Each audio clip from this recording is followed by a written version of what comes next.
It's the most wonderful time of the year.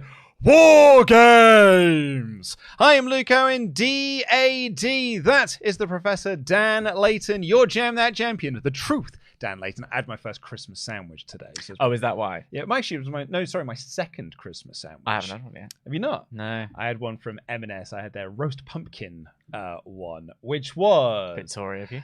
Okay. And the one I had from Sainsbury's Day was much nicer. But anyway, it's War Games, everyone. Please do press the subscribe button to the WrestleTalk podcast channel review of Monday Night Raw. Give us a little thumbs up to help us with the old algorithm. Get in your comments down below with what you thought of this episode. And if you're joining us live, why don't you join the conversation, get your thoughts to the rest of our wonderful community. But if you want them read out on the air, WrestleTalk.com/support is the place for you to go.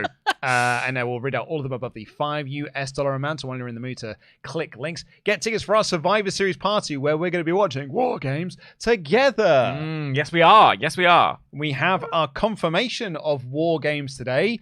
Crikey, it's been a long time coming. Did you see the picture of JD McDonough's face?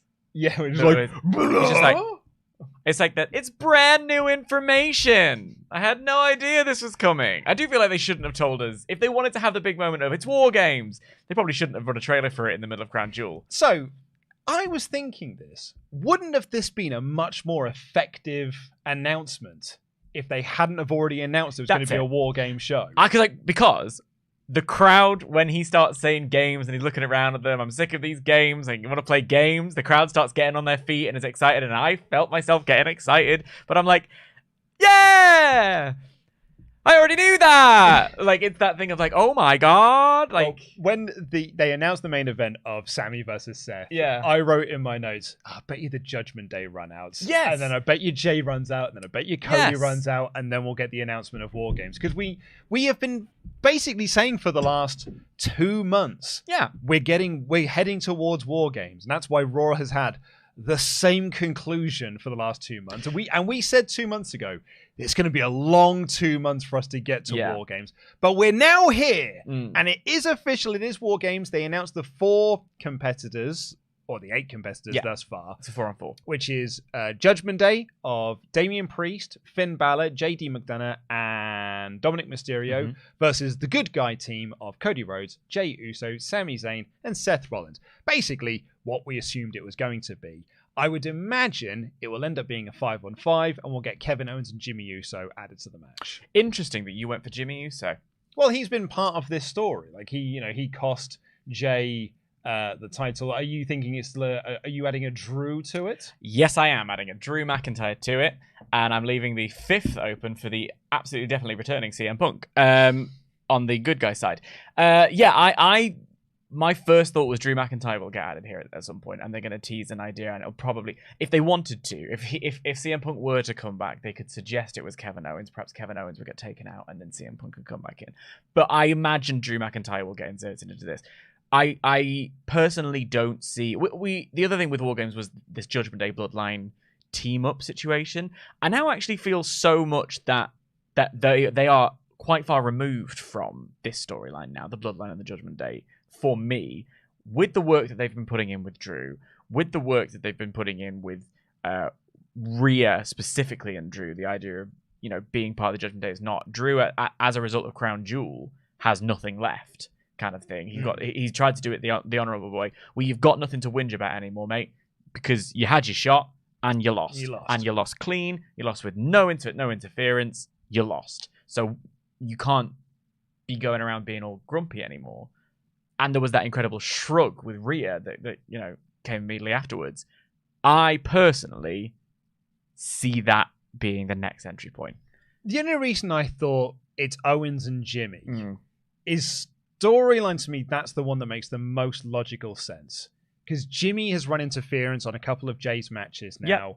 And Jimmy cost them the tag titles a couple of weeks back. And Kevin has been part of this Judgment Day saga since Backlash. Yeah. So it makes so much more narrative sense for him to be part of this match than it is, say, CM Punk or Randy Orton. Kevin Owens is the one that makes most sense for the good guy side. Oh, yeah. And Jimmy, logically, to be clear, CM Punk makes no sense whatsoever. But yeah. And because Jimmy has been part of this storyline as well, I just figure Drew also makes sense because of what happened at Crown Jewel and because Judgment Day have sort of been trying to recruit him. But I'm also trying to think your end goal here is Jimmy versus Jay at Mania. So what better way to kind of get that ball rolling than by having them on opposite sides of the rings at Survivor Series, which will also be quite lovely because they were on the same side at War Games last year. Now they're on opposite sides. And Jay is tagging in with Sami, but this time he's with Kevin Owens, who was also on the opposite side of the ring with him last time. To that point, Kevin Owens was on the opposite side. That's what I mean, yeah. To Sami. Yeah. So I thought you meant that Jimmy and Jay were on the same side. So you've got that parallel of Jimmy and Jay on the same side, Kevin and Sami now on the same side, opposite sides, these whatever. You could have the sort of, if you wanted to run a turn or something like that, that kind of could be quite interesting. I think actually Drew was in that War Games. Drew was. Match. It was Drew and Sheamus. It was Drew and Sheamus, and then the others. I see that logic. That all makes sense. That's all quite interesting. You definitely could go down the Jimmy route. I just think the seeds have been planted for Drew McIntyre for so long, and this is the perfect moment to turn him into... You said it, but they've been planting the seeds for Jimmy for longer. Yes, but not with Judgment Day specifically. But they literally had a segment with Bloodline and, Judgment fair. Day side by side. I'm not calling you out. I'm just saying your idea's crap and mine's great.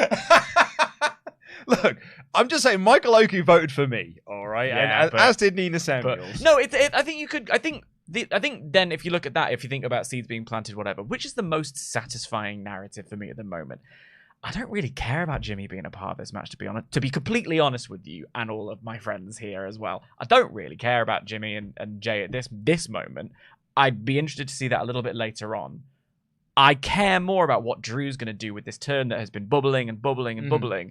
And I think you strike while the iron's hot. And I think this is the moment. He joins the Judgment Day, or at least joins forces with the Judgment Day, solidifies his heel turn, gets a bit brutal, and it really does something new for that character. I think what we're going to see kind of the Bloodline involvement in this, and sort of my running theory that it's Kevin and Jimmy that gets added, which, it's cross-brand. It is what it is, I suppose. But that's another conversation. Is SmackDown. Because on SmackDown, we're going to be having the fallout of Solo Sikoa's domination of John Cena. And how are we following that up at Survivor Series? Because if we're just following it up with another Solo Sikoa singles match, or it's just going back to some Bloodline stuff, and if Jimmy is all tied up with that, that's when it's like, all right, well, Drew is definitely the easiest replacement for Jimmy there. I'm also intrigued by the brand element of it, because the logo of Survivor Series is red and blue this time. It was last year as well. It wasn't. They made They made a camo, didn't they? No, last year it was also red and blue. I thought it was completely camo. I looked at this just the other day because people kept telling me this. Am I Mandela affecting this? Survivor Series 2002 logo. 2002. 2022. Where am I getting the camo from then? I don't know. But everyone kept telling me, it was like, oh man, it's a different logo this time. I was like, no, the logo last year was red and blue. Interesting. I absolutely vivid. Maybe it was the announcement of War Games that was camo, and then they made it red and blue. That's interesting. But either way, I didn't see it being a Raw versus SmackDown thing. But I am intrigued by this, two GMs, whatever. So I wondered whether or not the women's match would be a SmackDown this year. Because last year, the main event one was cross-brand in, I can't really remember. Bloodline. No, they're all on SmackDown. Was Drew also on SmackDown? Yeah, the Brawling Brutes were on SmackDown. Were Drew they? Got drafted, yeah. Who cares? No one was really paying attention. But the women's one was the women's one was Raw. Yeah, for sure. Because that's when we had Damage Control, and then they just moved everyone who was on Raw onto SmackDown. And I started thinking, there's been no indication that there will be a women's War Games match, but if there is a women's War Games match, I started seeing, well, okay, I'd probably put Io Sky, Kairi Sane, Bayley, Asuka, if you wanted to bring Asuka in on the bad guy side, versus Charlotte, Bianca, a couple of others. Jade, if you wanted. Yeah, that's a great way to bring Jade in. Far more interesting than Rhea Ripley. Now we know what Rhea Ripley's doing. You could make an argument for Chelsea Green, Piper Niven, and Tegan Nox and Natalya. It would be a stretch of an argument, but no. So I see that happening more over there, which is why the idea of cross-brand, the only circle, if they did add a fifth, would be Kevin Owens is on SmackDown, I think they could make a big deal out of this idea of who's going to be our partner. If you do that, you're going to get CM Punk chance.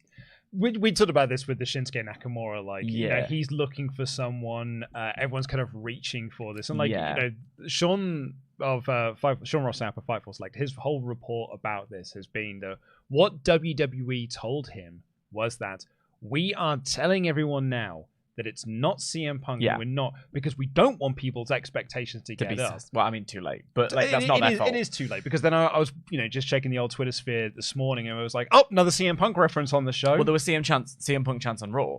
Were there really? There was CM Punk chants in the middle of a match. I might have misheard, but I'm pretty sure that in the Nakamura match, or at least one of the matches, there was a CM Punk chant, and I wrote it down. We also did this last time. We did this with Sasha Banks. Like, for the longest time, it was, oh, Sasha Banks is going to join the women's team. You know, Bayley's going to get an extra, or someone's going to get an extra. It's going to be Sasha Banks. It's in Boston, la, la, la. And they made the smart call to announce ahead of time that it was going to be Becky. Yeah. Right? So, if you leave it open in any way, shape, or form, you're going to get expectations rising. Yeah. If they leave it open, it's happening, I would say. Or it's Orton. Because the report is that Orton's coming back at I see Orton more against Shinsuke. I mean, if they leave the mystery fifth guest spot yeah, open. But that's if you're doing two mystery guest spot opens. I would say, yeah, you probably are opening yourself up. I'm not saying two mystery. I'm saying that I'm saying in my story, and yours is Jimmy, and my story is Drew. They say this is our fifth person. Drew's turned and joined our team now, so there's going to be 5 of us. You need to find someone. Oh, but like, what do we do? If they get Kevin in, that answers the question. If there's a mystery fifth spot open, and they leave it open, that's when you're going to get CM Punk. I would say. Randy Orton makes no sense. It'd be hilarious if it was Owens, though. I mean, yeah, but that's what I'm saying. That's like, if they are worried about this, they need to announce it ahead of time. When Star Trek Into Darkness. No. It's not Khan. I'm telling you now, Benedict Cumberbatch, he's not Khan. We've got something way bit. No, he's Khan. Yeah. Well, this is the other. I mean, it's Edge. I don't know. I'm just sat on my porch to know where I'm going to sign. I've got a thing in my inbox. Who knows what I'm going to do? All right, Edge. But yeah, so the way that this whole thing was set up was at the top of the show, Seth Rollins came out for a promo, and he brought out Sami Zayn, basically to thank Sami for stopping Damian Priest from interfering and cashing in his Money in the Bank at Crown Jewel, because Sami at Crown Jewel bonked Damian Priest, threw him into and he stole the briefcase. And the day after that, we had a load of people, actually even on the stream, people fancy booking what you could do with Sami Zayn. When I was at the bar and, you know, just around like the Long Arm Pub and Brewery, people coming, it's like, what if Sami cashes in on Roman? And I was like, I don't think that's how the briefcase works. Not allowed. Well, they're like, you know, what does this mean with Sami with the briefcase? And I said, oh no, I think he'll just won't have it on Raw. Yeah. And that's exactly what happened. Yeah. He just came out without the briefcase, and the story is, he just gave it back. He gave it back to that, which is a babyface thing to do. It's babyface is being babyface. Well, it wasn't a babyface thing to do. Adam Pearce said, "Can I have it back because it's not yours?" And Sami said, "Okay." Giving it back is a babyface thing. It's a nice thing to do, but also like there was no story. No, it was just. But I'm saying there was no story. He was never going to be running around with it. He was never going to be like pretending, "Oh, could I cash this in?" Because A, that's not how it works. But B, that's not a Sami Zayn thing. I'm only telling you what. You know, the feedback that we got to the show was, what is this story with Sami with the briefcase? Yeah. There was no story. He just gave it back. But as thanks for that, Seth said, I also spoke with Adam Pearce. That's how I knew you gave the briefcase back, because I was in the office. Yeah. And I've got you a title shot whenever you want it.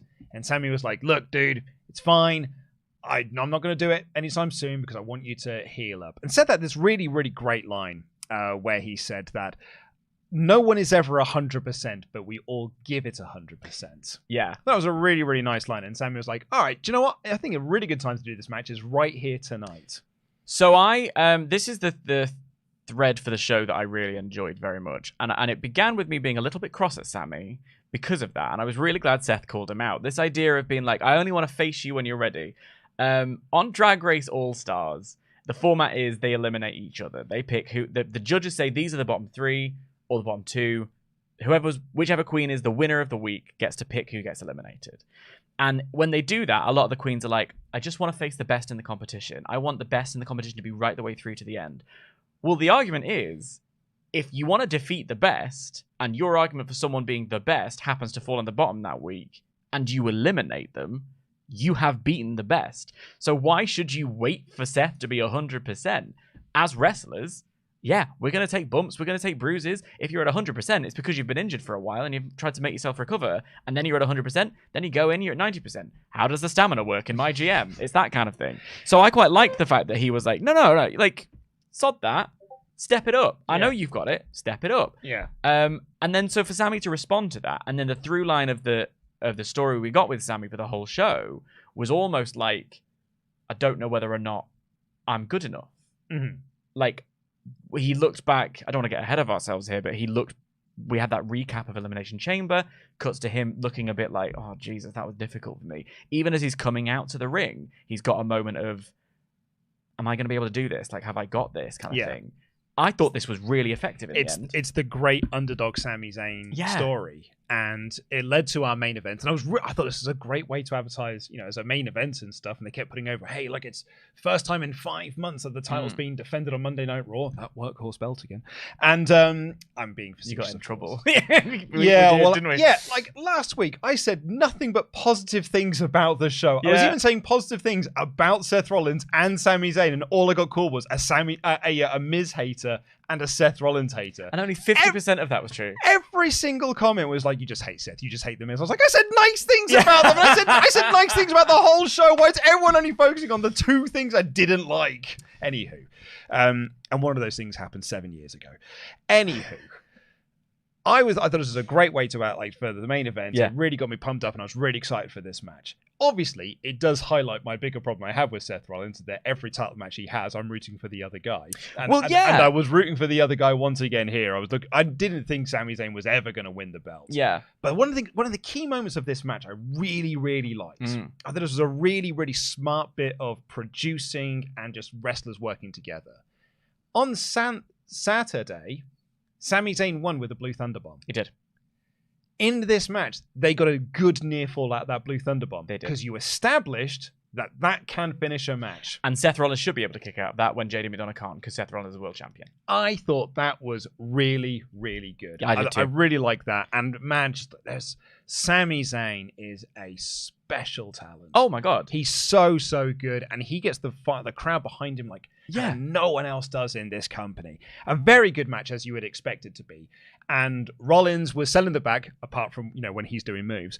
And at the end of this, he got a effectively surprise roll-up win. Yeah. And they put over on commentary, he survived this match. This was not a successful defense. This was not a credible defense. This was not a dominant champion defense. This was, he eked out this victory. He is just about still the world heavyweight champion.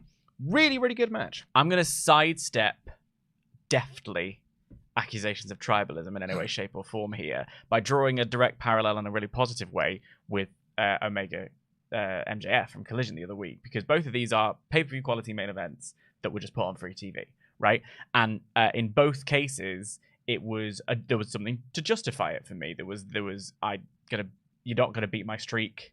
Can I be the longest reigning champion? On that side, over this side, it was just a way of having a really good main event that felt a little bit different. And what it did for me was set up, this was like a preliminary match for a future match between the two. So the idea that you give it with no build, but this was step 1 of the build for me. It was babyfaces doing babyface things, saying, I'm going to lay down the gauntlet, I'm going to take you on, should we do it tonight? Let's do it tonight. And then that through line of Sami being like, can I do this? Can I do this? The first half of the match was them sort of feeling each other out. They mentioned he could have gone for an elbow into the back, but didn't. And then Sami kind of settled into it. And the match then became absolutely brilliant. The intensity picked up. And I love the commitment to selling this story of the back. I do agree with you that when he's doing moves like the Swanton and then the Lion Salt, it's like, I know from having a hurty back that should cause me a lot of pain. So what I would like to see them do, and this is nitpicking, fine, whatever, it's actually not nitpicking. This is me doing helpful X Factor judge criticism or strictly criticism for what I want to see from you next week. I'm being Motsi Mabuse in this moment. I want to see it so that Seth works up to his. So he's trying to avoid using this offense, right? And then at some point he's like, I got it. Kind of what they did with the Phoenix Splash, which was really well worked. I'd already hit him with the stomp. What else have I got? I've got to go up for the Phoenix. And it's going to hurt me, but I've got to do it. I've got to find that adrenaline. I've got to push through, because I think that's dead effective. The lion tamer that Sami then used, and which we know is the more vicious version of the Walls of Jericho. I loved that. Cole calling out by name was nice for a change. And then, yeah, the fact that it was a quick roll-up here was a great call, because it said, Sami Zayn, you could have a real shot at this title, and it makes me want to see it again. I thought this was wildly effective, and it was made even better because I didn't get what I feared was going to happen, which was a DQ from the Judgment Day.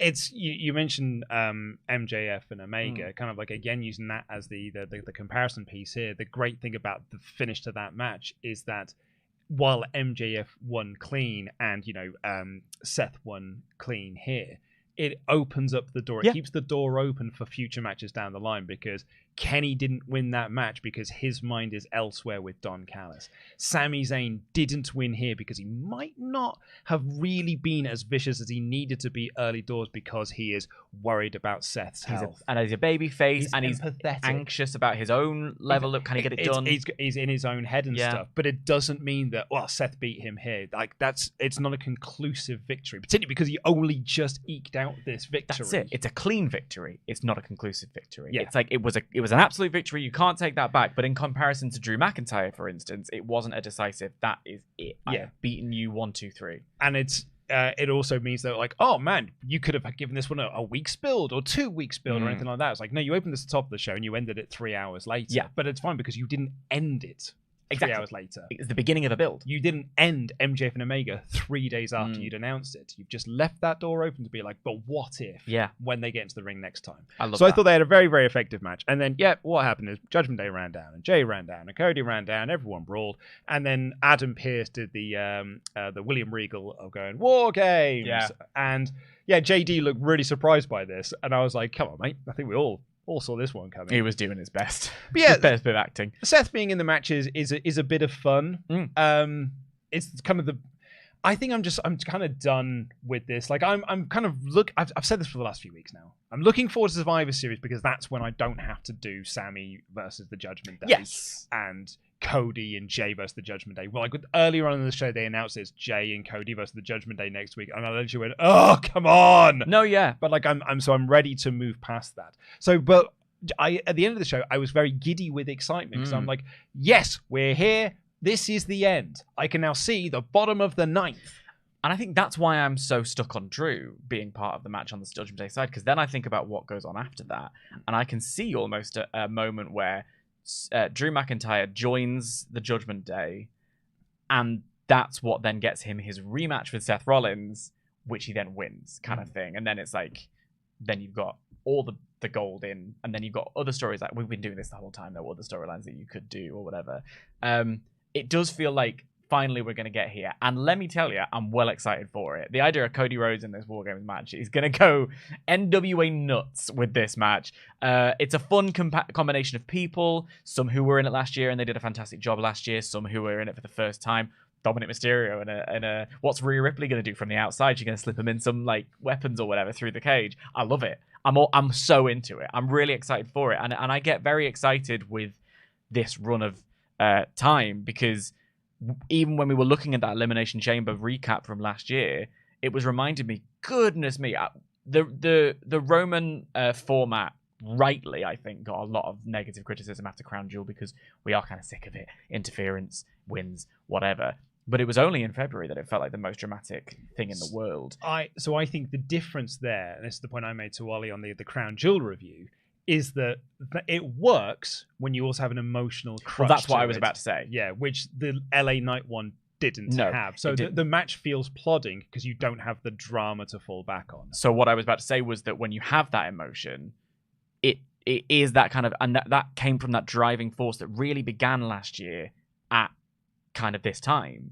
It was I made the joke last week about putting the keys in the ignition to start the car to get on the road to WrestleMania. And it's that period I always look forward to, because it feels like if last year isn't anything to go by, it's going to slap. So like, I'm intrigued to see really when the wheels start spinning here. And that's why I'm leaning towards Jimmy.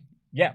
Because like, if the match is Jimmy versus Jay at WrestleMania, which was, the reported plan after SummerSlam, then And the reason why because they didn't want to do the match early doors is why they've split them up onto different brands is because they split them up at SummerSlam but didn't want to do the match till Mania because it feels like that should be a Mania match. So they split them onto different brands to keep them apart. I feel if you want to do that match, if that is your end goal, this is a good place to kind of start that in earnest. And then you can do something here, do a spot of the Rumble, do something at the Chamber, have the match at Mania. And it's to their credit, I think, that we have two people here who consume this product regularly with two options that they could do either and both would be effective. And both work. Both narratively work. Yeah. I'm curious, should we do a poll? Oh, yeah, go on. So are we saying... So your argument is I'm in Camp Drew. It's Kevin and Drew? It's Judgment Day get Drew. They have to find a second. It'll probably be Kevin. Okay, so we'll say yours is Kevin and Drew, and mine is Kevin and Jimmy. Yeah. So let's... Mother, if you can hear me, can we have a poll, please, of what the live chat think? Is it Kevin and Drew as the fifth members, or is it Jimmy and Kev? Maybe have a third option of no, it's just a 4-on-4. I mean, it could well be it could just be a 4-on-4 match. Yeah. Because it's not the NXT ones were 4-on-4. They were 4-on-4. Yeah. And 5-on-5 last year was purely because there were 5 people in the bloodline. And you needed a fifth for the other side. So yeah, maybe we'll have a third option. It's just a 4-on-4 match. But let's get into your alpha chats on this subject. Please do get them in WrestleTalk.com/support. We'll read out all of them above the $5 amount. Who says Andy Madrid is here to say, I know we've seen Judgment Day versus the good guys a lot now, but sorry, my lizard brain hears and sees Ward games with this collection of people, and I'm so excited. Also, Sami versus Heel Drew World Heavyweight Championship at Mania. Sami wins. Sami versus Gunther in Berlin, and Gunther kills our babyface champ. I was thinking about Sami Zayn at WrestleMania with the World Heavyweight title, and I was like, is he champ? Is he challenging for it? Chucking Drew in there as well. Oh, yeah, go on. I'll watch that. Not a bad shout. And Andy's got a great point there, which is exactly what you and I were saying earlier, which is, it's been a long 2 months, and actually really 3 months for us to get to this point of all right, it's War Games. Crikey, that's in November. Crikey, that's a lot. End of November, no less. That's a long ways away. The second they announced, I was like, and even though, good for Adam Pearce for having his little moment. He got to be really, you could tell he was excited to shout it. Proper played it. I was like, you want to play games? I want to play games. And I'm like, there's something base in me. Yeah, I love it. I wonder if this is Luke Owen's #1 fan. It says, lovely to see you two. I reckon Drew will align with Judgment Day for War Games. So Team Cody will need to get a fifth man, a returning Nope, it's Randy Orton. Still pretty cool, and it gives Cody a program before WrestleMania 40. A little legacy rerun. Think of the adversity. That's a way to get Randy Orton in that. He's got previous with Cody. Now, I don't think that Randy Orton coming back from an injury that apparently the doctor said he shouldn't wrestle ever again. I don't think putting him in War Games is probably the best shout, but you do you. We have an unknown username here. It's a Streamlabs issue, so please do let our moderators know. Who've said that last night taught me 2 things. 1, if you can't have Regal, say it. Adam Pearce is a close second. Number 2, Damian Priest is the dumbest heel alive because that was the perfect time to cash in, and he runs out without the briefcase. He's not even the dumbest heel on this show. Oh, yeah. We'll get there. Oh, we will get to the thickest wrestler alive. Captain Thicko. We'll get to her in a little bit. Blake Whitehouse here says, I can't believe I'm saying this in late 2023, but Raw is my favorite weekly show. I just wish the Judgment Day and Imperium would have a segment wish Judgment Day and Imperium would have a segment stating neither would interfere in others' business, so Gunther didn't feel like he was stuck on Gunther Island. I see what you mean. I don't mind them being separated. I like the world being interconnected, but I don't think everything needs to be so messy. I mean, fascinatingly here, because Daniel's our next Ultra Chat here, who just said, Judgment Day fatigue has made Raw a tough watch lately. Yeah. But recent developments like the Miz babyface turn, McIntyre's inner conflict, and Piper Niven slowly becoming more like Chelsea Green have been great to watch. Side note, when will we get a new Raw theme? Thank you for saying it. I really hoped that at the season premiere we'd get a new one because it just doesn't feel like gravy. I'm so bored of this theme. There's no energy to it. It's not like, I'm here to watch the show. Give me something with, Saturday night. Who knew Elton John was the perfect theme for a wrestling show? It really gets me going every time. It's a great song. Or like the Nickelback. The Nickelback one was so sick. I've said this before, but I used to do local radio. That scans. Yeah, it's like 13, 14-ish years ago now. And it was called the Saturday Morning Lion on my local radio station. Great. Because I was on at like 9 a.m. on a Saturday. So I was like, stay in bed. Chuck it on. We'll play some tunes and stuff. And I opened every single show with Elton John's Saturday Night's All Right for Fighting. It's because it's a banger. Because it's just like, Saturday. We'd all get like amped up, everyone. It's Saturday. Feels like greatness. Yeah. Greatness. Right, we are going to get into the rest of the show now, but hey, are you excited for War Games? Well, why not come and watch War Games with us at the Long Arm Pub and Brewery. Tickets are available in the video description down below and being posted by our wonderful moderating team. We are having a lock-in at a pub, everyone. We are taking over the Long Arm Pub and Brewery. It is going to be open overnight here in London, and we are going to be watching Survivor Series together. Going to be doing live no holds barred as well. We had an absolute blast doing Crown Jewel, and man, had so much fun doing no holds barred as well. Hormone Dog, anyone? And we cannot wait to have you back with us again at the Long Arm Pub and Brewery, where we can watch Survivor Series and War Games together as we start the build to WrestleMania. Start the build to Rumble season, really. Oh my God, Rumble season. I'm so excited. Can I just say about what we were doing at Crown Jewel? We were raising money for Calm, the campaign against living miserably. Raised over $600 for it. And that was all you. Thank you very much. And on a personal level, my mental health has been at the toilet for a couple of months at the moment. So it meant a lot that we were supporting a charity like that. But it was also so enriching to see so many of you in person and like be able to talk about the thing that we love together and to share, excitement, questions after the show. A few of us were doing fantasy booking. Like immediately we were getting into, well, what I might do this, I might do this, well, I might do this, and it was just a really after what has been quite a difficult couple of months, just a really heartwarming and encouraging experience to meet people in person. So thanks for being there. It was so much fun. And like the fantasy booking thing, I mentioned the Sami Zayn thing earlier. Like after Sami Zayn stopped Damian Priest from cashing in, every time I went up to the bar, people would grab me, was like, what do you think about the Sami Zayn thing? Do you think he might do this? Do you think it could be this? Because you just something happens in a show and your brain starts to go and you start to think and you just have all of a sudden people are like, oh no, what would be great is if they did this. And the next thing you know, 8 people are in this big conversation about what could be next, what could happen on Raw, how do you get towards WrestleMania, what do you think is going to happen in the next match? My girlfriend ended up nattering to someone else about cosplay and pantomime, so you can have loads of conversations. It's a great night. I don't know if you were here for this, but we were having a conversation with someone who went with his mum. And she's not really much wrestling fan. She watched wrestling when she was a little girl. Sick. So she's Giant Haystacks. Oh, yeah, Big Daddy, I love that. World of Sport era. And the thing she was most upset about in the show was Logan Paul winning the belt. Because he cheated. He cheated. And she was like, he should not have won that title. It's like they should have done something about that because he cheated and he did not deserve to win that belt. It's like all the stories of the grannies on the aisle jabbing you with scissors and all that stuff. Smacking you with handbags and stuff. So we opened the show. Needles, not scissors. Scissors was a bit vicious. Well, it was England in the 1960s. There you go. So yeah, we had Seth Rollins opening the show with Sami Zayn, and then we had the Judgment Day hanging out backstage in their lair, little lair, and JD McDonough had a Damien Priest show on. Hilarious. That was about the only. What a little simp. And then they beat the New Day in a good little tag match. Yeah, decent does the job. That was what that match was. I don't really know what New Day do next. I don't really know if that's the most important thing, but yeah. Well, this is all about rebuilding that tag division. Yeah. And, it's because they're defending the tag belts next week, so you give them a tag win here, particularly over such a established team like the New Day. It's set up from last week because they were cosplaying as them at Halloween, the new Judgment Day. So, yeah, I think it's a smart little bit of business just to give your tag team champs a win because they're going to be defending the belts the following week. Yeah, it was exactly what it needed to be. Serviceable. Yeah. Jackie caught up with Drew earlier in the day. He arrived, did a little pout, and then he left. What a waste of petrol.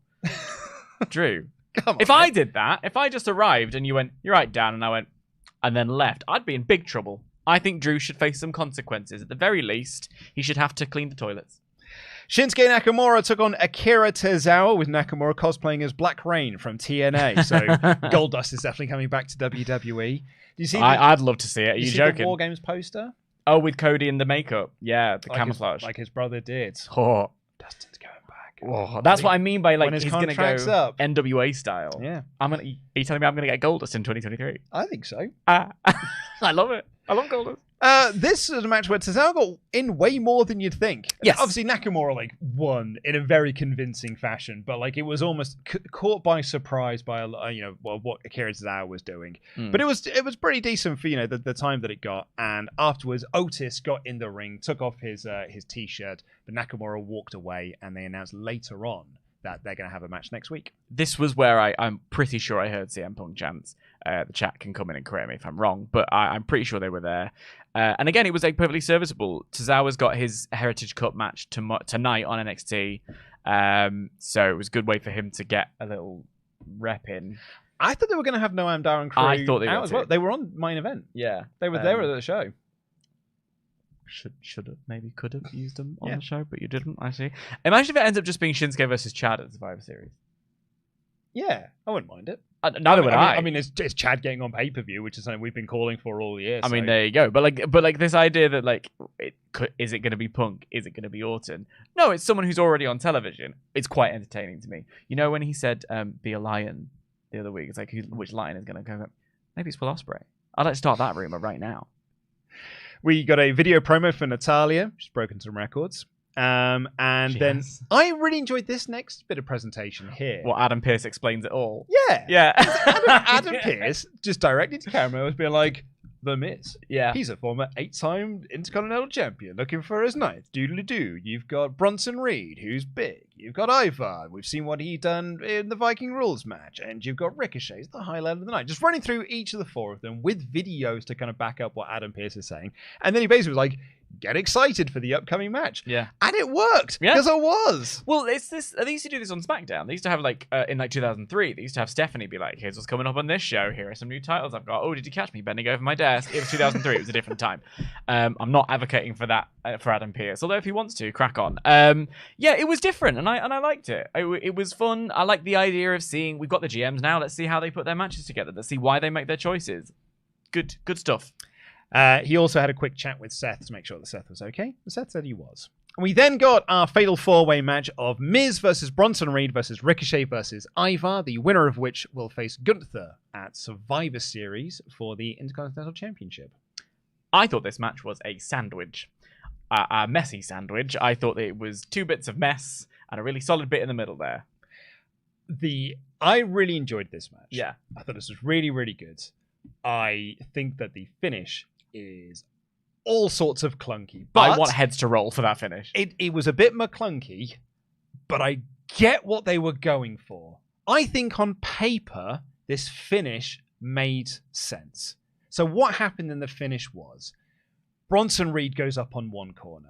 Ivar goes up on another corner. Love that. The crowd were like, oh. Because they have been the best thing in this match. Like, when they were just beating up Ricochet and beating up Miz, it was the best thing in the match. It was just 2 beefy dudes doing beefy things, and it was beefy awesome. So they climb up. I had beefy awesome the other day at a steak restaurant I went to. It was lovely. And it really was like I'll go up one rung, Ivar goes up one rung. Then Bronson They're like staring at each other. Yeah, I'm going up another one. And Ivar's like, yeah, I'm going to go up one as well. So Ivar goes to his moonsault. Reed goes to do the tsunami.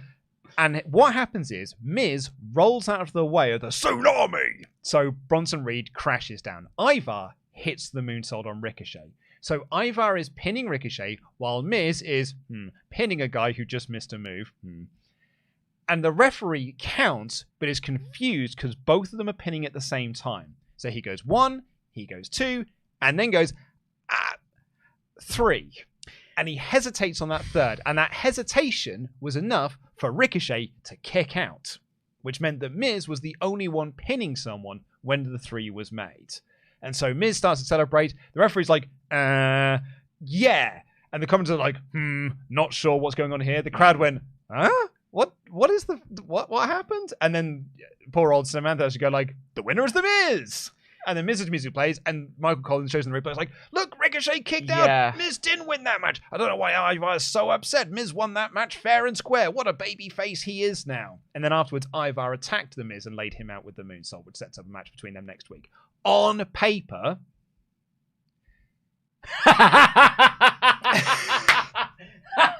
Welcome to my world, Luke Owen. You're reaching harder than I do. Look, I'm trying to playing devil's avocado. On paper, I had devil's avocado at a restaurant the other day. On paper, I don't think it's sort of like, in theory it sort of works. The execution was awful. No, yeah. Here's how to fix this.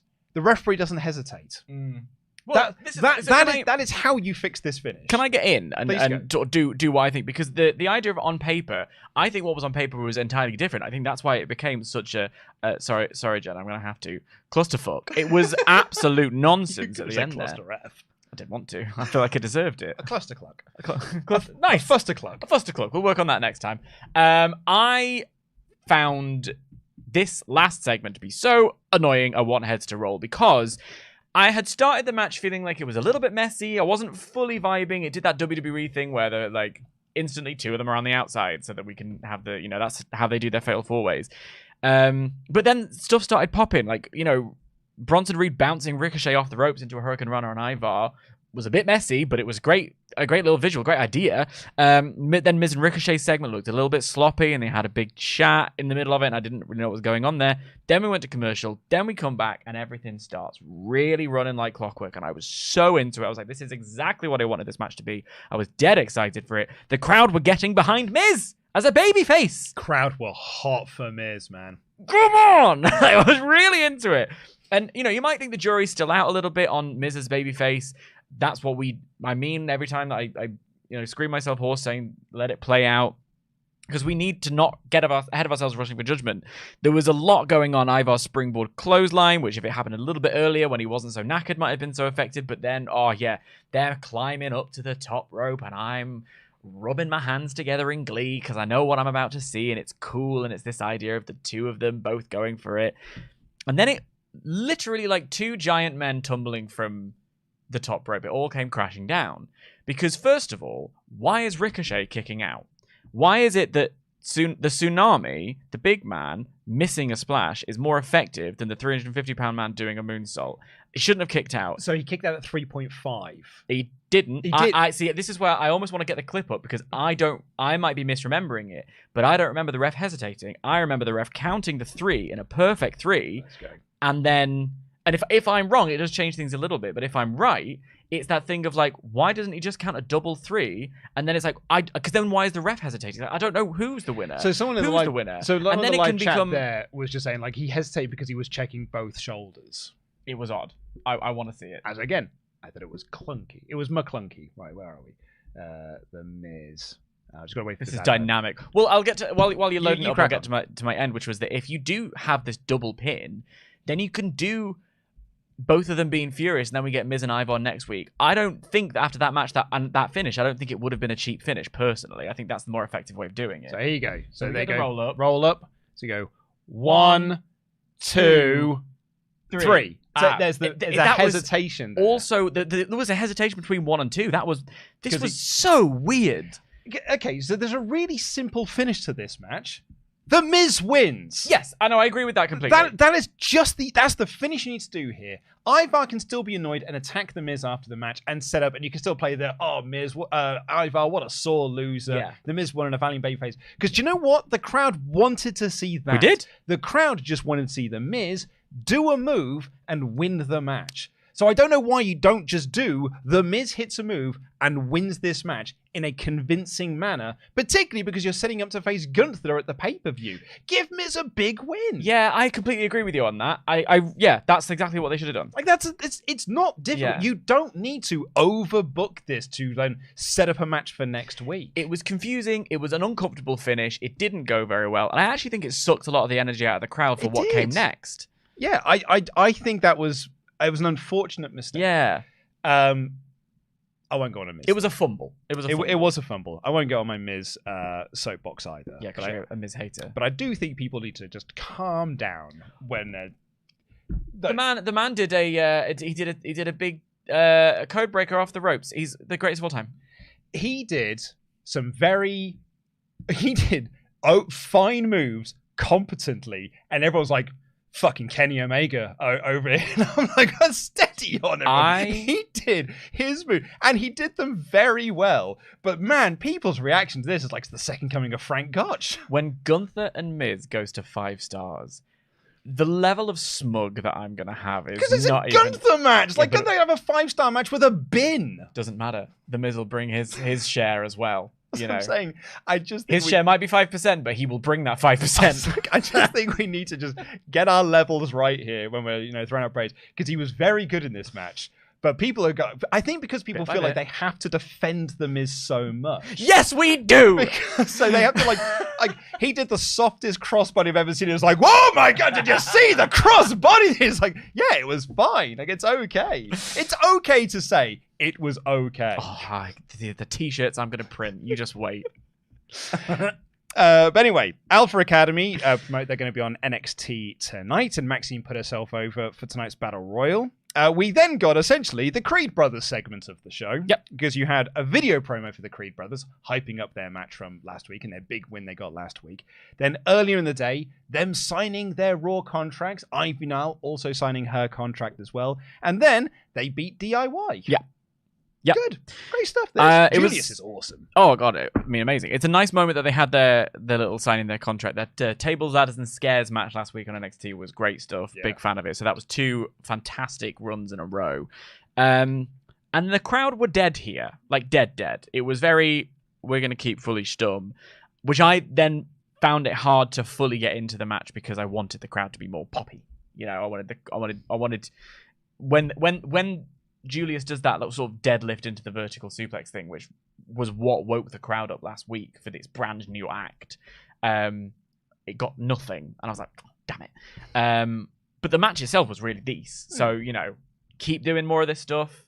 Keep with DIY getting, you know, good babyface moments in there. I think Ciampa in particular is really good at waking up dead crowds. Yeah. Kind of like how The Miz is exceptional at controlling an audience and getting an audience to react to things, even in like if a segment is dying a death because he's been put into a segment where he has to do bad comedy, he finds a way to make the crowd react to what he's doing, whether that's a bit of call and response or whatever it is. That's one of The Miz's great strengths.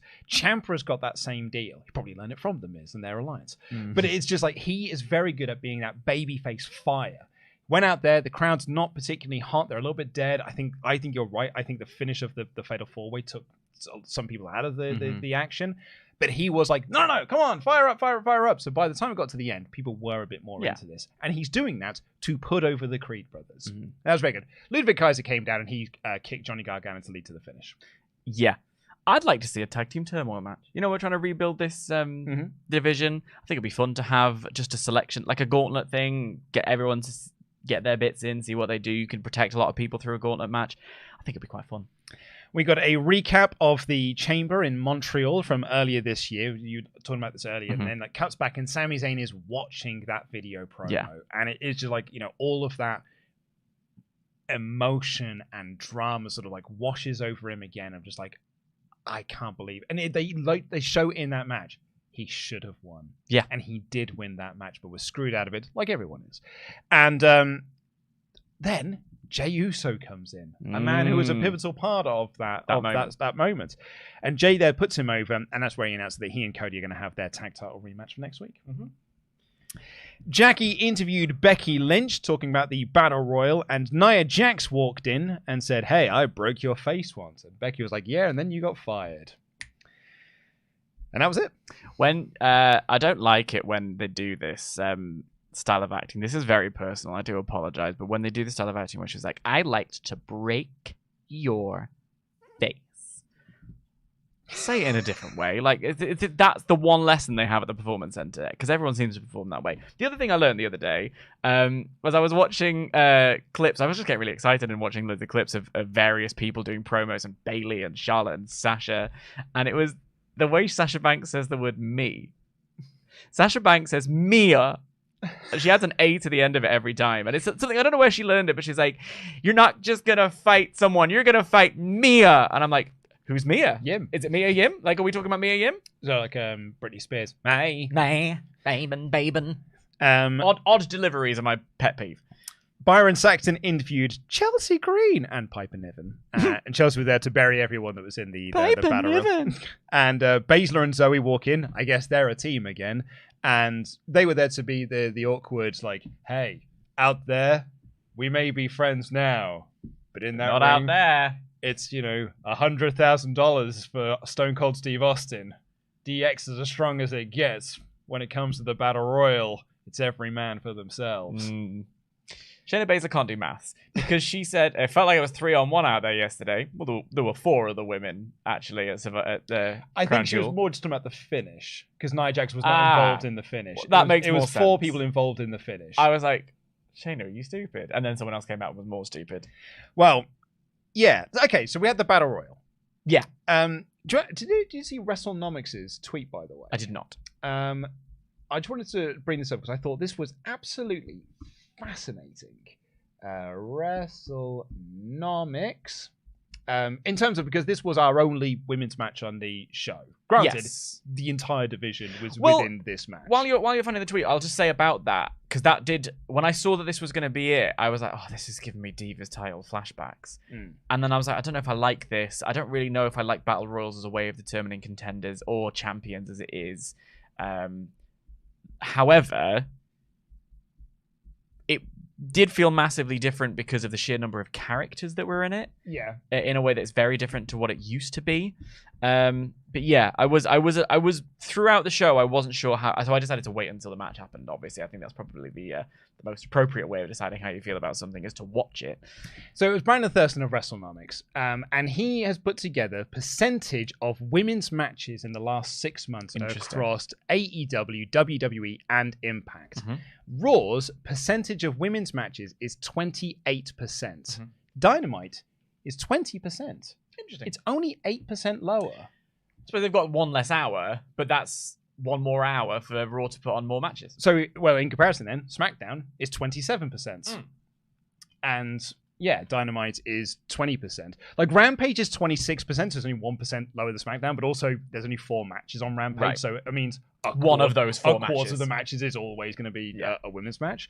So I thought that was really interesting when we're having that conversation about women's representation on WWE. And I've often made the point, and I've been shot down for it, of being like, I don't think WWE went particularly great with their women's division this year either. People are like, what are you talking about? And it's like, well, I mean, there's literally numbers that prove that. And I didn't need numbers. I just using my eyes. But there is a difference between not just the amount of matches, it's backstage segments. Yes. And it's you, to your point you were making about this battle royal, because this is I saw people complaining this was the only match on the card. And I was like, no. The way to look at this match is look at how many characters are in here. This match set up 3 different sort of stories and stuff. That's what a battle royal should be doing. So yeah, sure, there was only one women's match on this card.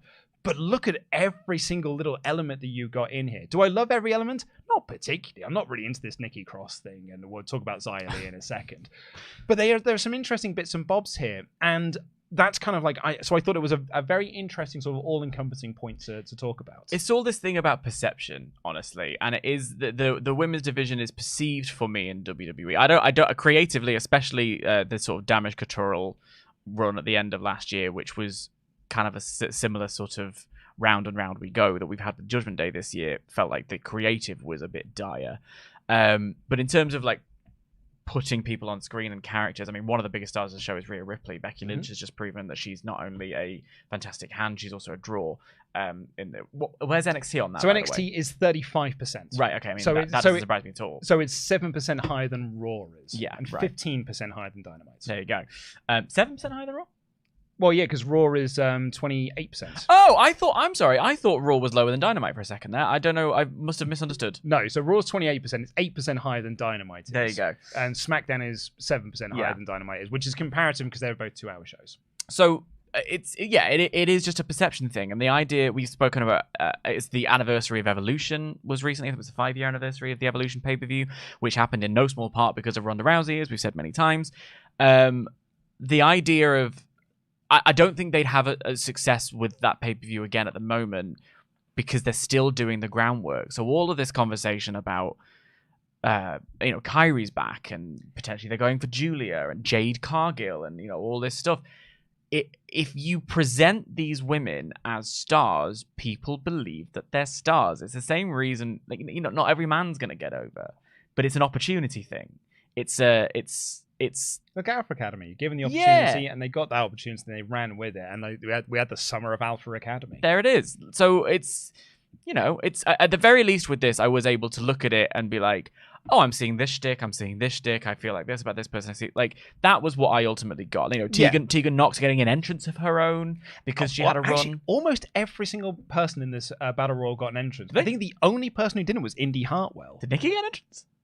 Nikki, so yeah, because they had like Nia Jax and the Party Girls, Natty, and the Tag Champs come out. Yeah. During the ad break, Maxine, Nikki Cross, and Ivy Nile and Indy Hartwell came out, which means that the other people, Shayna Baszler, Zoey Stark, Tegan Knox, and Raquel Rodriguez all got entrances. And of that four, Ivy Nile and Maxine both had backstage segments. Yes. Earlier, talking about it. So, you know, they'd had a moment in the sun. Absolutely. That's really interesting.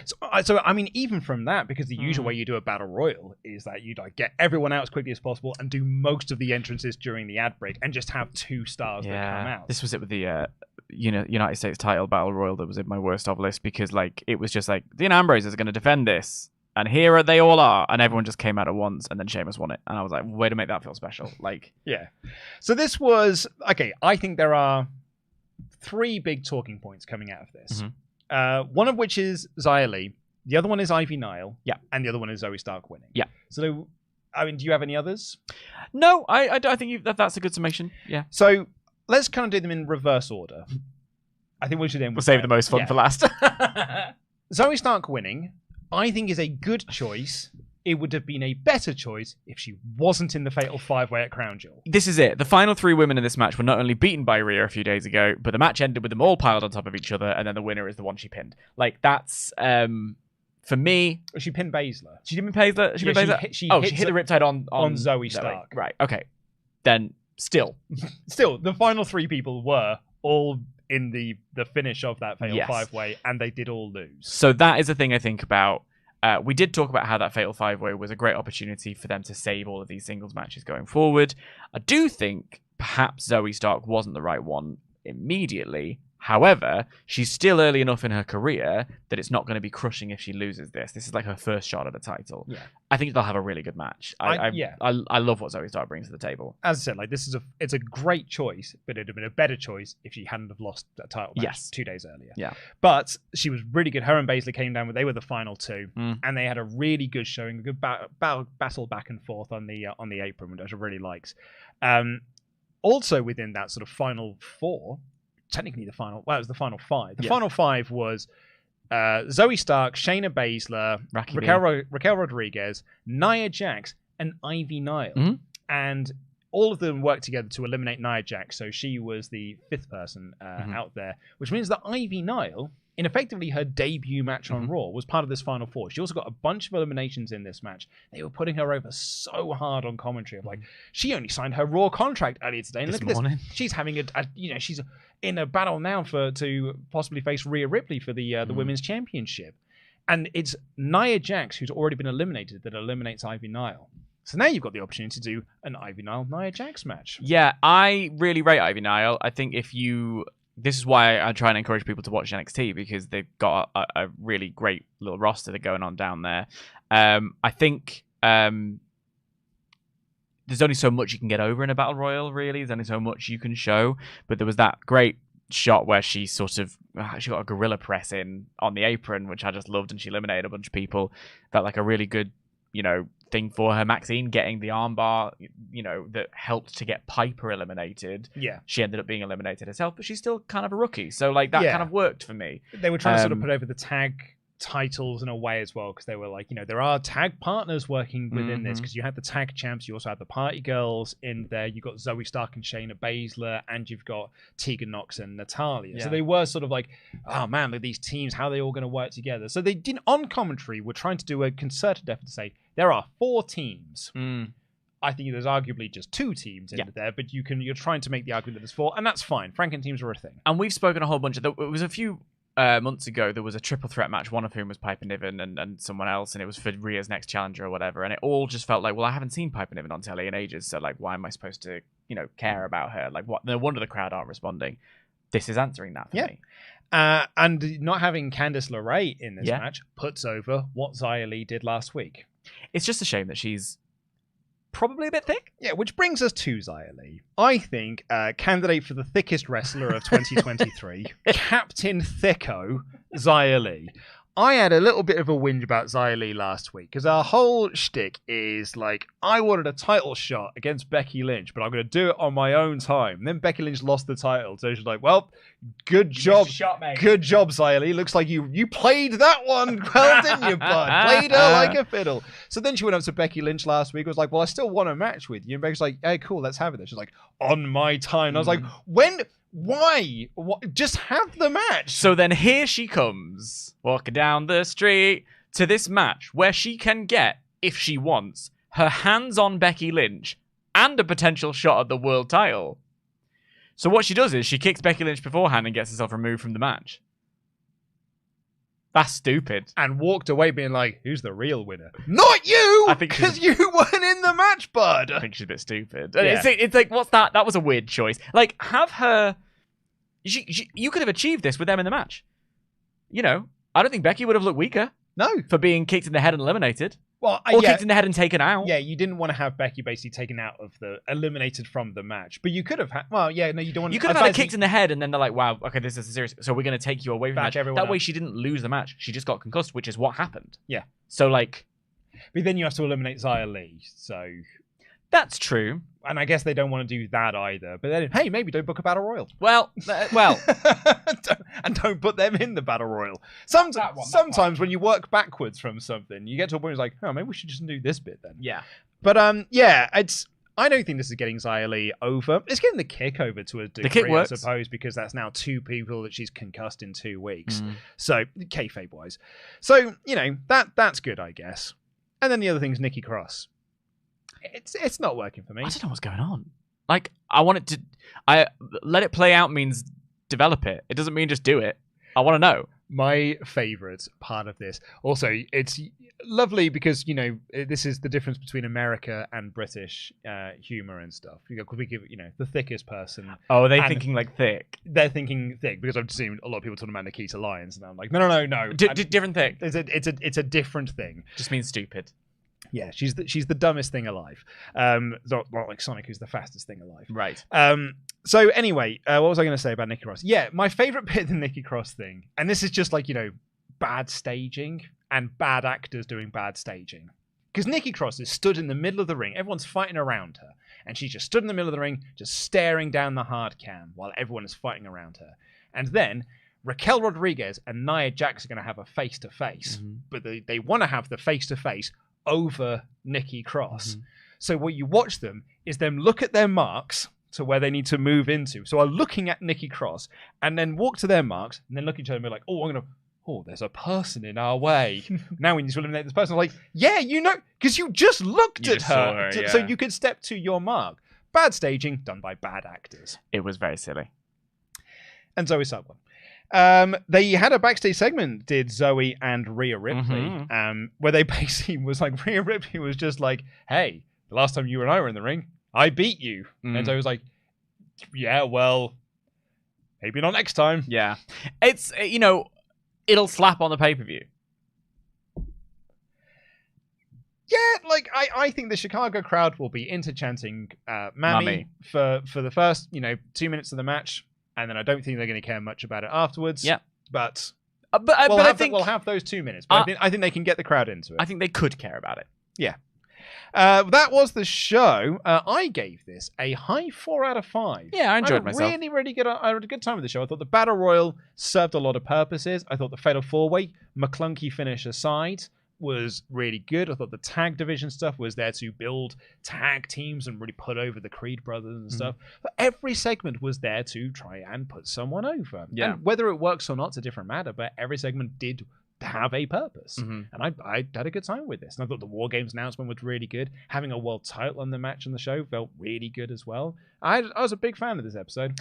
In response to the person who sort of said that watching Raw has become a bit of a slog, it's really interesting. I think I can understand why you would get there. For me, it's one of the things I look forward to most every week. And if you'd have told me a couple of years ago that I would actively look forward to watching Raw every week, I'd have been like, take me to the future because I don't see that happening. Yeah. So thumbs up from me. I enjoyed myself very much. Thumbs up. Interesting point on actually, because someone's just brought it up there. You know, we all often, and quite rightly so, put over Impact Wrestling's women's division. They're actually almost the lowest. Oh, really? It's 18%. It's lower than Dynamite. Huh. Curious. Yeah. But again, it's about perception. Perception, yeah. Perception and treating them with a level of respect and, you know. Let's get into your... Let's get into your Patreon shoutouts. There it is.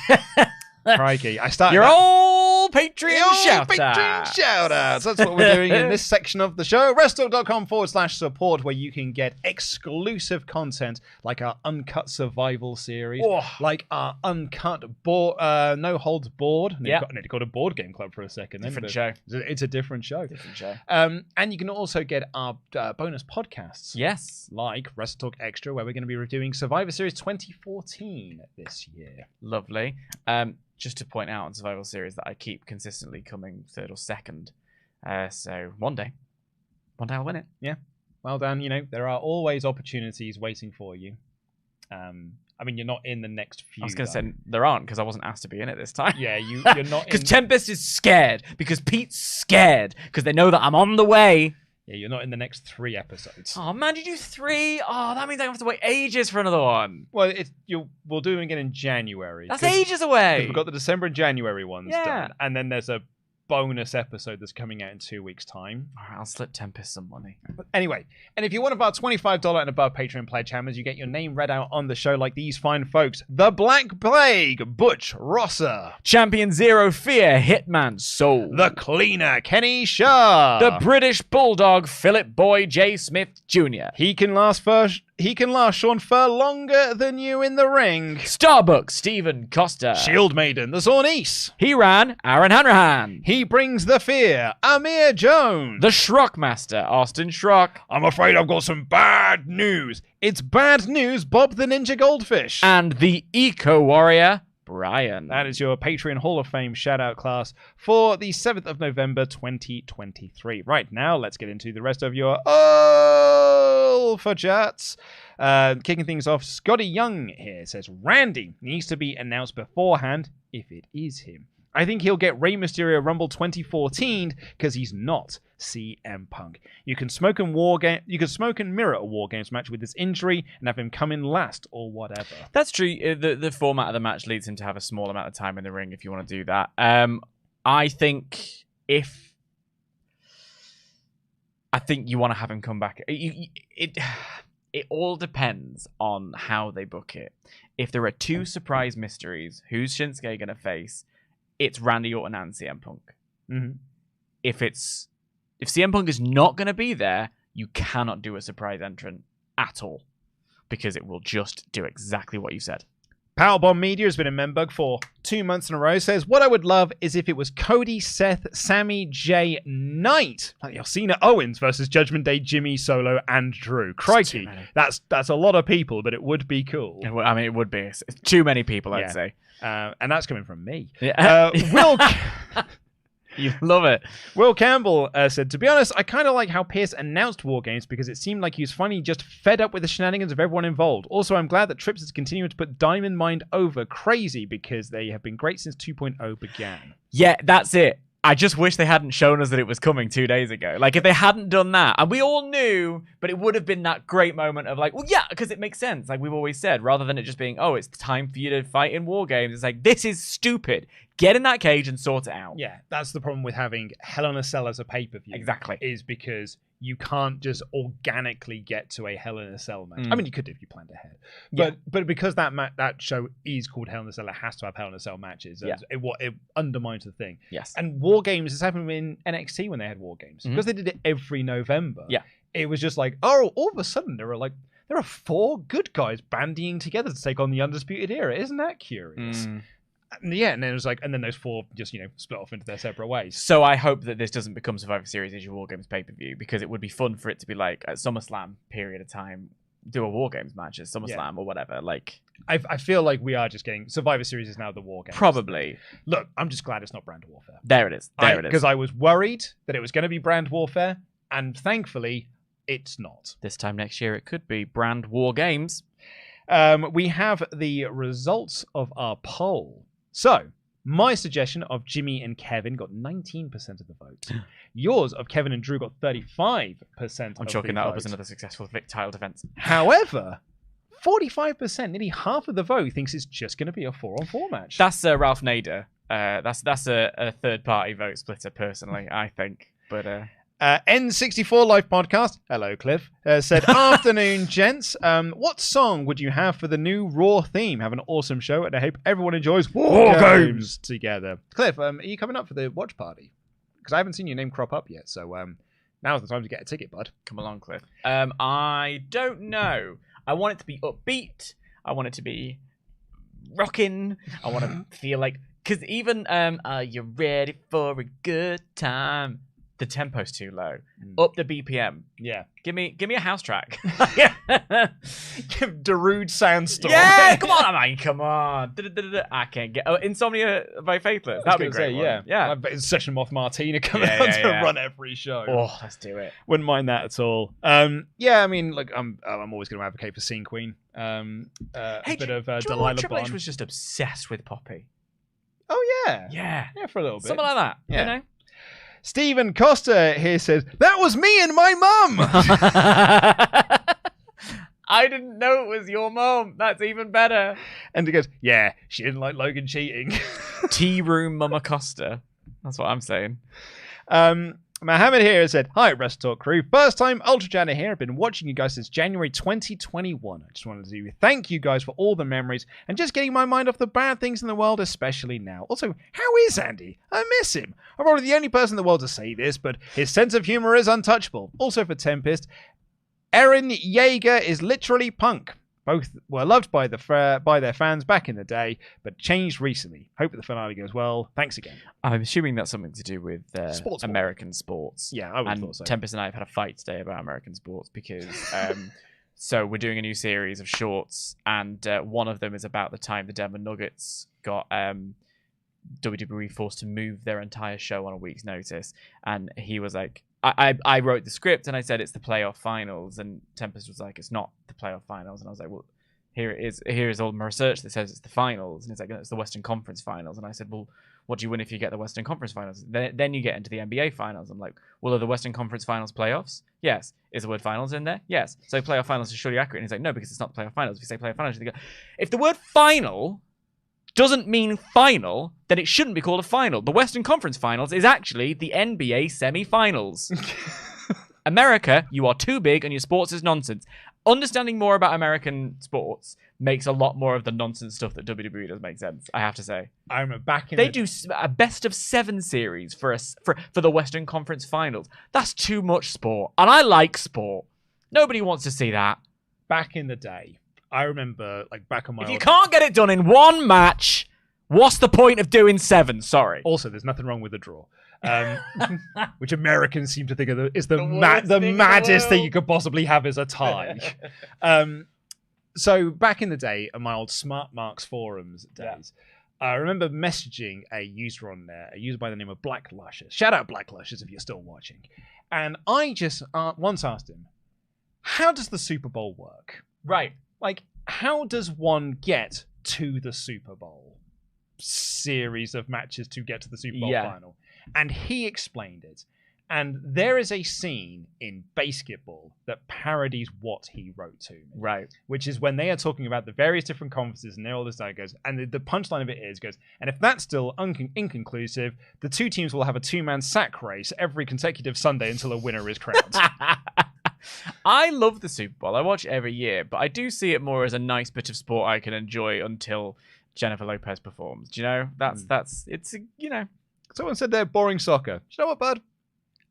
I partially agree with you. Disagree. But it does at least make sense. That part. There are 20 teams. Yep. In the league.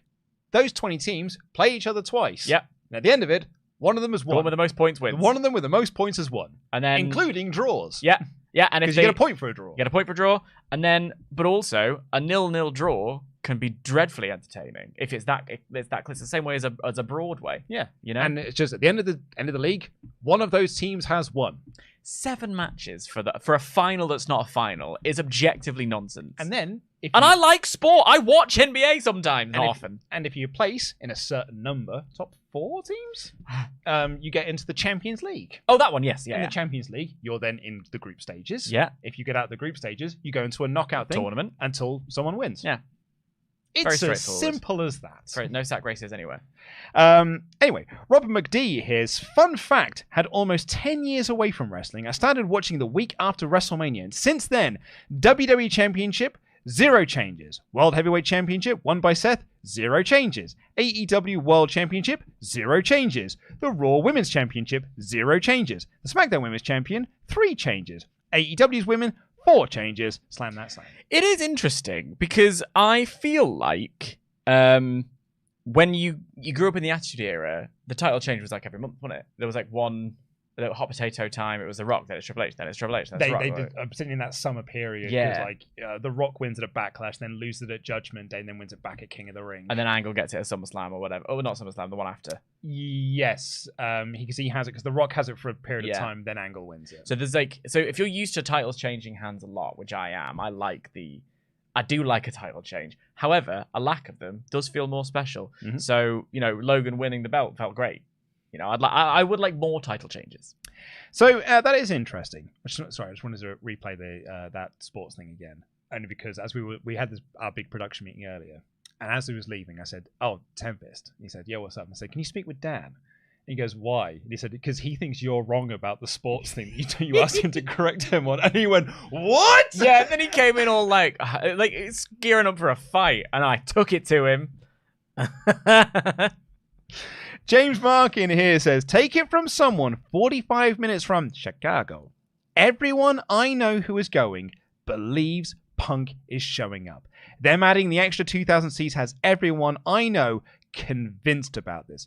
No matter what WWE says about him not being there, people will go, well, of course they would say that. Wink. I hope they are ready for the Chicago heat if Punk is not there. So on the one hand, I see that completely. On the other, I am so frustrated for them because they had this book before Punk's contract came out.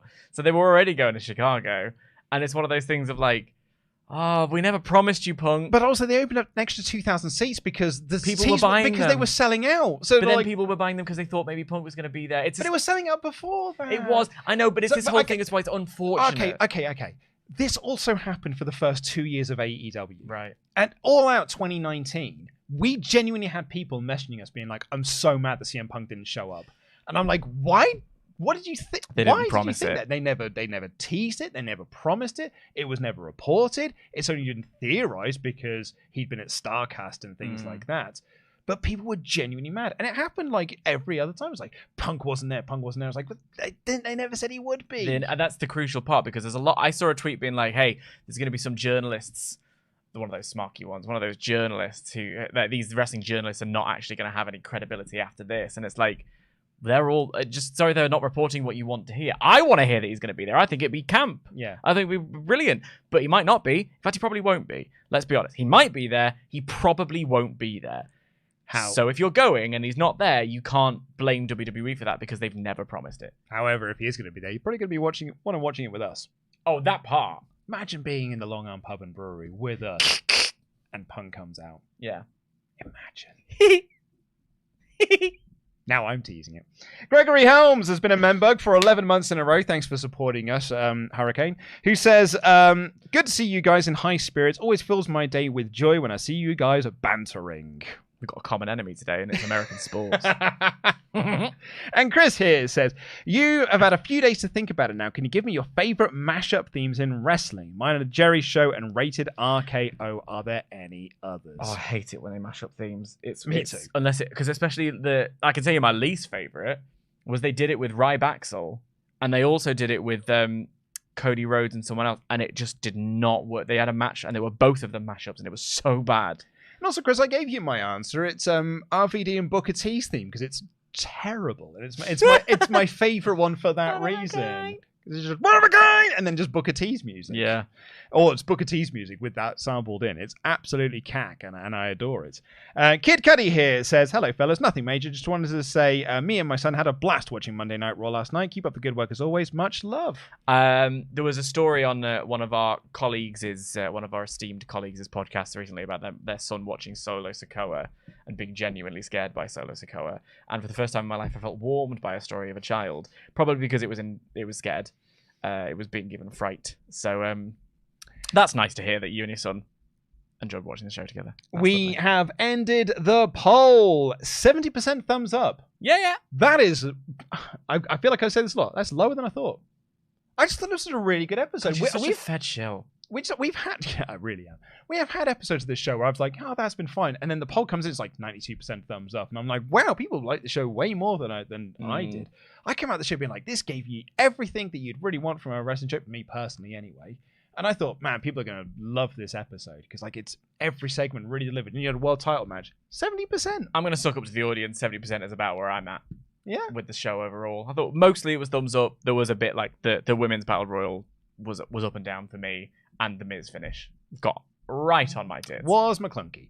But that's all we've got time for on this edition of the show. We're going to be back on Thursday with the AEW Dynamite review, and what a stacked episode of Dynamite it is. So we are going to have a lot to talk about as we head towards Full Gear. If you haven't already, you made it this far, please do press the subscribe button. Give us a little thumbs up as well. Leave your comment down below with what you thought of the show. Get your tickets to come and watch Survivor Series live and in person with us in London. And I know a few of you are asking, hey, are you going to do any shows outside of London? You're so London-centric. Why don't you do a show in Manchester? 2 people came from Chicago for this show, so you can get the train down from Manchester. But I will push for a show in Manchester. But we are looking to also... Because nobody does it like Manchester. We're looking to do shows outside of London as well, because I want to go to the Northwest. It's the much better part of the country. Thank you all so much for watching. We'll see you on Thursday. I've been Luke Owen, DAD. That has been the Professor, the Truth Down Leighton, your Jam That Champion.